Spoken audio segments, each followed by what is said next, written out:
Seperti inilah suasana rumah seorang warga miskin milik Sakinem, warga desa Sukumulyo, kecamatan Tugu Mulyo, Kabupaten Musirawas, Sumatera Selatan, yang sebagian besar berbahan papan.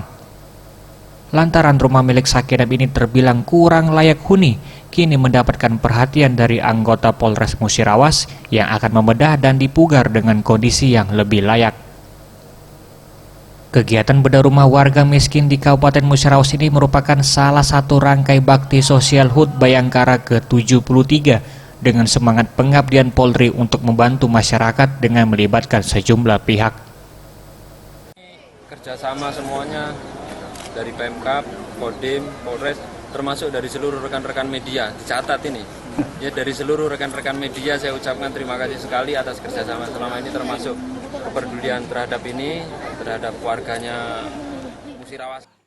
Warga miskin yang menerima bedah rumah Sakinem mengaku senang dengan perhatian pihak Polri dengan melakukan bedah rumahnya yang selama ini menjadi tempat tinggalnya bersama 4 orang anaknya.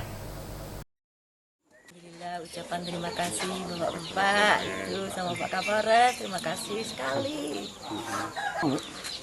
Empat ekor Pak. Tim Liputan Sriwijaya TV.